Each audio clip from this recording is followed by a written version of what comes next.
गरीब की बेटी, गरीब की बेटी। कहानी, गरीब की बेटी। एक बार की बात है, एक गरीब लड़की रीना व उसकी मां लक्ष्मी सड़क पर जा रहे थे। वह अपने गांव से काफी दूर पहली बार इस शहर में आए थे। कुछ आगे आकर वह दोनों एक चाय वाले की दुकान पर रुक गई। कुछ पल यहाँ वहां देखने के बाद लड़की की मां लक्ष्मी दुकान वाले के पास पहुंची और उससे कहने लगी, भैया हम आज ही सोनापुर गांव से आए हैं। हमारा इस शहर में कोई भी नहीं है, क्या आप मुझे अपनी दुकान में कुछ काम दे सकते हैं जिससे मैं अपनी बच्ची का पेट भर सकूं। इस पर चाय की दुकान वाला कहने लगा, बहन मेरे पास तुम्हारे लिए कोई बड़ा काम नहीं है और ना ही मैं तुम्हें इतने पैसे दे पाऊंगा। इस पर लक्ष्मी कहने लगी, भैया मुझे पैसे की जरूरत नहीं है। मैं आपके बर्तन भी मांज लूंगी, बस आप उसके बदले में मुझे इतना खाना दे देना कि जिससे मेरी बच्ची का पेट भर सके। दुकान वाला कहने लगा, ठीक है बहन, लेकिन तुम रहोगी कहाँ। इस पर वह बड़ी मायूसी से कहने लगी, भैया मेरा इस दुनिया में कोई नहीं रहा, क्योंकि रीना के पिता का देहांत हो गया है, जिसके बाद मेरे ससुराल वालों ने मुझे और मेरी बेटी को धक्के मारकर घर से बाहर कर दिया है। वह बोली, अब तो मुझे ही अपनी इस बच्ची को पालने के लिए कुछ ना कुछ काम करना पड़ेगा। आपको मंजूर हो तो मैं आपकी इस दुकान में ही सो जाऊंगी। सुबह जब तक आप अपने घर से आएंगे तब तक मैं आपकी दुकान में झाड़ू पोंछा व बर्तन साफ कर दिया करूंगी। इसके बदले में आप बस मेरी बेटी को कुछ खाने को दे दिया करना। लक्ष्मी की ऐसी बातें सुनकर चाय वाले का मन पिघल गया और उसने लक्ष्मी की बात मान ली। दोनों माँ बेटी वही दुकान में रहने लगी और काम करने लगी। ऐसे ही उनका समय बीतने लगा। एक दिन चाय वाला उससे कहने लगा, बहन मैं तुम्हारे लिए पास के कारखाने में बात करूंगा जिसमें मेरी चाय जाती है। उसके मालिक का स्वभाव बहुत अच्छा है। उनके पास तुम्हारे लिए कोई काम होगा तो वह तुम्हें अवश्य ही काम देंगे, जिससे तुम्हें व तुम्हारी बेटी को एक अच्छा ठिकाना मिल जाएगा।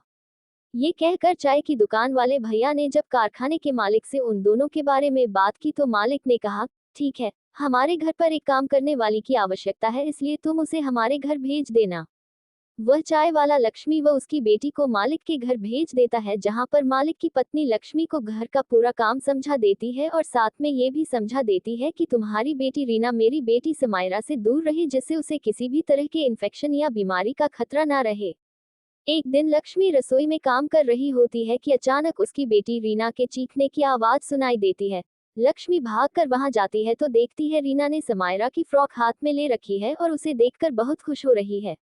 इतने में मालकिन भी वहां आ जाती है और लक्ष्मी व रीना को डांटने लगती है।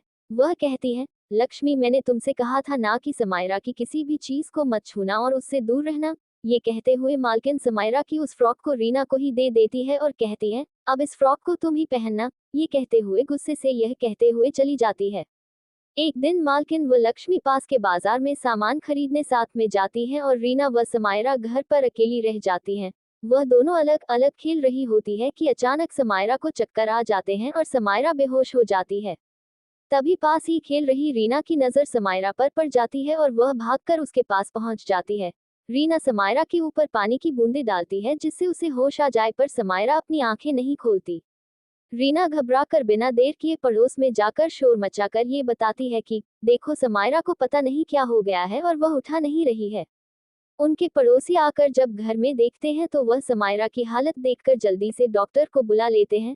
कुछ ही देर में डॉक्टर वहां आ पहुंचते हैं और समायरा को इंजेक्शन लगाते हैं जिससे वह होश में आ जाती है। कुछ देर बाद मालकिन व लक्ष्मी भी बाजार से लौट आती है और घर पर पड़ोसियों को देखकर घबरा जाती है। समायरा की हालत देखकर तो मालकिन बहुत ही परेशान हो जाती है, लेकिन डॉक्टर उन्हें दिलासा देते हैं कि अब वह ठीक है और कुछ दवाइयां लिख देते हैं। समायरा की मम्मी उसके पापा को भी फोन करके बुला लेती हैं। डॉक्टर उन दोनों को समझाते हैं कि ब्लड प्रेशर लो हो जाने की वजह से समायरा को चक्कर आ गए थे और वह बेहोश हो गई थी।